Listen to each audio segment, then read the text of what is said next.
को जय श्री श्याम। आज की वीडियो में बात करेंगे कि क्या महिलाएं पितरों की पूजा कर सकती हैं। हमारे पास हद से ज़्यादा संख्या में मैसेज, कमेंट व फोन आए हुए हैं कि भाई क्या महिलाएं पितरों की पूजा कर सकती हैं।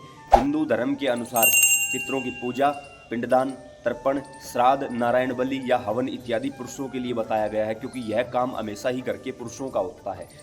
क्योंकि घर के पुरुषों को ही पितृदोष लगता है, घर के पुरुषों को ही प्रेत दोष लगता है, वही हमारी पीढ़ी को आगे लेकर जाते हैं।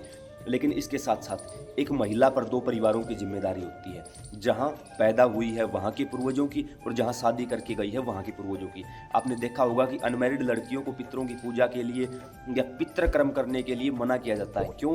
जब हिंदू धर्म के रीति रिवाज के अनुसार शादी की जाती है, उस समय ब्राह्मण देवता अग्नि को साक्षी मान के उस समय लड़की के पिता के जो कुल गोत्र वंश होते हैं, देवी देवता होते हैं, उनको छुटवा के और फेरों के बाद पति के कुल गोत्र वंश देवी देवताओं को मान लिया जाता है।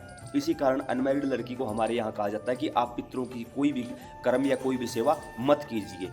ऐसे में जब शादी करके महिला अगले घर जाती है, उस परिवार की वंशवृद्धि करती है, तो उसके लिए वहाँ के पितरों की वो सेवा कर सकती है, कोई परेशानी नहीं होगी। क्यों कर सकती है? अब काफ़ी महिलाओं ने मुझसे कहा कि भाई हमारे घर में जो पुरुष हैं वो कहीं बाहर गए हुए हैं, या तो आउट ऑफ कंट्री गए हुए हैं नौकरी के लिए, या फिर काफ़ी महिला, हद से ज़्यादा महिलाओं का तो यही सवाल था कि भाई हमारे यहाँ 24 घंटे नशे में पड़े रहते हैं, उनको कोई होश ही नहीं है, वो तो हमें तो खुद भी पूजा पाठ नहीं करने देते। काफ़ी ये लोगों ने ये कहा कि हमारे घर के जो पुरुष हैं वो इन चीज़ों को मानते ही नहीं है, तो ऐसे में फिर हमारे घर का पितृदोष दूर कैसे होगा। अगर आप लोगों के साथ भी यही सिचुएशन बन रखी है इस समय, तो सबसे पहली बात बताऊं कि जिस घर में पुरुष नशे के आदी हो चुके हैं और महिलाएं सारा दिन कुछ ना करके केवल चुपचाप या तो किसी की चुगली कर रही है या एकांत में पड़ी है, ना देवी देवताओं की पूजा करती हैं और ना ही कोई काम करती हैं, और घर के लड़ाई झगड़े बड़े हैं, तो यकीन मानना आपके घर में पितृदोष लग के बिगड़ चुका है। क्योंकि जिस घर में पुरुष नशे का या किसी गलत आदत का शिकार होता है, वो केवल और केवल पितृदोष के कारण होता है। तो ऐसे में घर की महिलाओं को इस समय सारी चीज़ें अपने हाथ में लेनी होंगी। क्या करना होगा? सिंपल सा तरीका बताता हूँ। अगर आप पहले पूजा पाठ करते आए हो अपने पितरों की, तो वैसे ही पूजा पाठ करते रहो, कोई दिक्कत परेशानी नहीं होगी। लेकिन अगर आज तक आपको आपके पितरों का नहीं पता, आपने उनकी पूजा पाठ नहीं की, फिर नहीं करनी है आपको। फिर आपको क्या करना होगा? फिर आपको किसी भी पवित्र तीर्थ पर जाकर अपने पूर्वजों की 3 पीढ़ियों के लिए पिंडदान तर्पण करवाना होगा।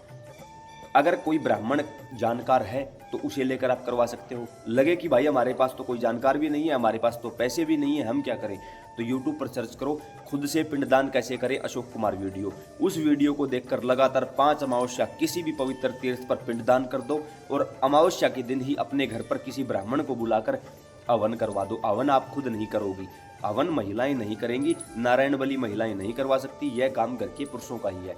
कई जगह पर मैंने ये खुद अपनी आंखों से भी देखा है। काफ़ी माता बहनों ने मुझसे कहा है कि भाई हमारे घर के भाई भगवान ने हमें दिया नहीं और पिता परमात्मा को प्राप्त हो चुके। ऐसे में क्या करें? फिर उस घर में जब कोई पुरुष है ही नहीं, तो उस घर की लड़कियां ये काम कर सकती हैं, उस घर की महिलाएं ये काम कर सकती हैं, उनके लिए कोई परहेज नहीं है। लेकिन फिर भी अगर आपके घर में पुरुष है, चाहे वो बाहर ही क्यों ना रहते हो नौकरी के लिए, लेकिन जब वो आए तो उनसे आप नारायण बलि करवा सकते हो, उनसे आप अन्य जो कर्म है वो करवा सकते हो। आप मत करना, विशेषकर नारायण बलि मत करना। बाकी आप पिंडदान कर सकते हो, तर्पण कर सकते हो, क्योंकि गया जी में खुद माता सीता ने मिट्टी का, बालू का पिंड बनाकर महाराज दशरथ को समर्पित किया था और महाराज दशरथ ने उसको स्वीकार भी किया था। तो आप कर सकते हो, निसंदेह कर सकते हो, कोई डरने घबराने की आवश्यकता नहीं है। लेकिन नारायण बलि घर के पुरुष ही करेंगे। जिस घर में कोई पुरुष बचा ही नहीं है, मर चुके हैं, उस घर में फिर महिलाएं ये काम कर सकती हैं, कोई प्रॉब्लम नहीं होगी। तो उम्मीद करता हूँ आपको ये छोटी सी जानकारी